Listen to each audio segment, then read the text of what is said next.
Hi అందరికీ. ఈరోజు మనం ఒక సింపుల్ కానీ చాలా ముఖ్యమైన విషయం గురించి మాట్లాడుకుందాం. కొన్నిసార్లు ఏ పని చేయకపోయినా ఎందుకో నీరసంగా బరువుగా అనిపిస్తుంది కదా. ఆ భారాన్ని ఎలా దించుకోవాలో చెప్పే ఒక చిన్ని రహస్యాన్ని ఇప్పుడు తెలుసుకుందాం. మీకు ఎప్పుడైనా అలా అనిపించిందా?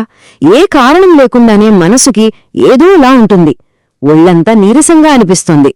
ఇది చాలామందికి అవుతూ ఉంటుంది కదా. నేనేదో క్లాస్లో టీచర్ అడిగినట్టు అడుగుతున్నాననుకోకండి, ఇది మనందరి కథే.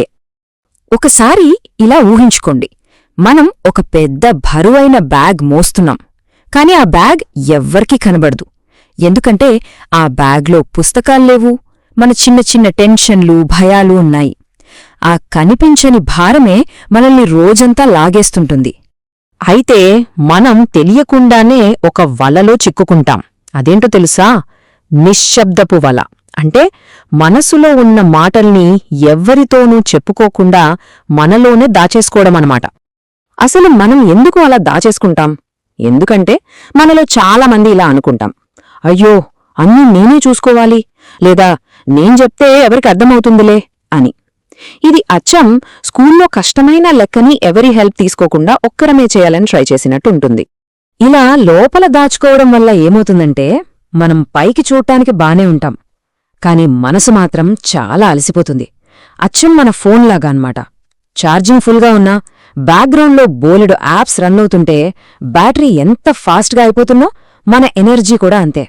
అయితే దీని గురించి అస్సలు వరీ అవ్వకండి. ఈ బరువును దించేయడానికి ఒక చాలా సింపుల్ కొత్త దారి ఉంది. ఇది మన మనసుని ఒక పువ్వులా తేలికగా మార్చేస్తుంది. చూడండి, పాత పద్ధతి ఏంటి? మన బాధల్ని మనసు అనే ఒక గదిలో పెట్టి తాళం వేసేయడం. కాని కొత్త పద్ధతి చాలా తేలిక. ఆ గది తలుపులు తెరిచి మన నమ్మకమైన వాళ్లతో వాటిని పంచుకోవడం. ఈ చిన్న మార్పే మనకి ఎంతో ప్రశాంతతను ఇస్తుంది కదా. దీనికి ఒక పెద్ద పేరు కూడా ఉంది, కెథార్సిస్. అమ్మో, పేరేదో కష్టంగా ఉందని భయపడకండి. ఇది చాలా సింపుల్.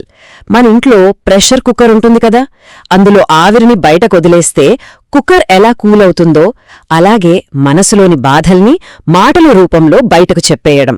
సింపుల్గా చెప్పాలంటే మనసు విప్పి మాట్లాడటం అంతే. సరే, ఇప్పుడు ఈ విషయం నిజ జీవితంలో ఎలా పనిచేస్తుందో కొన్ని చిన్న కథలతో చూద్దామా? మనం చిన్నప్పుడు అమ్మమ్మ దగ్గర కథలు వింటాం కదా, అలాగనమాట.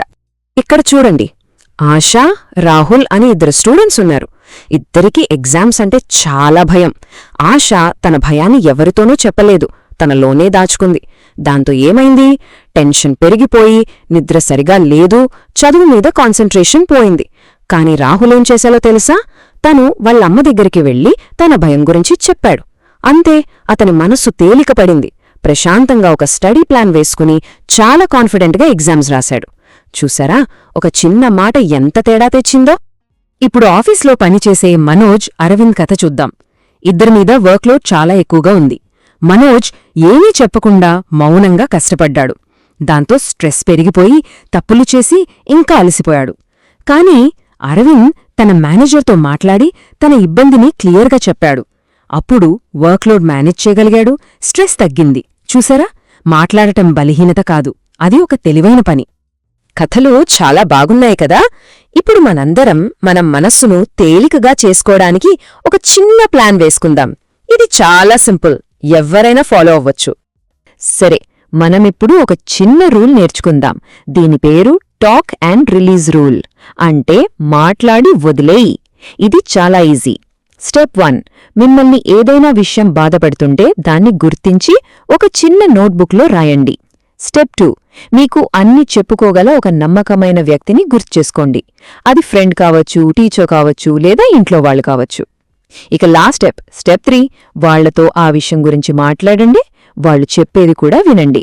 అంతే, మీ మనసులో ఉన్న బరువంతా మాయమైపోతుంది.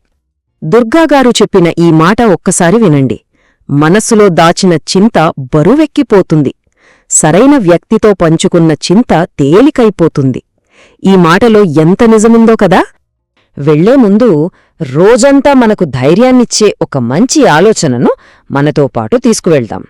నేను నా ఆందోళనలను ప్రశాంతంగా పంచుకుంటాను, ఇతరుల నుండి నేర్చుకుంటాను, మరియు నా మనసును ప్రశాంతంగా బలంగా ఉంచుకుంటాను. గుర్తుంచుకోండి మిత్రులారా, రోజు నేర్చుకునే చిన్న విషయమే ఒకరోజు మనల్ని పెద్ద విజేతగా నిలబెడుతుంది.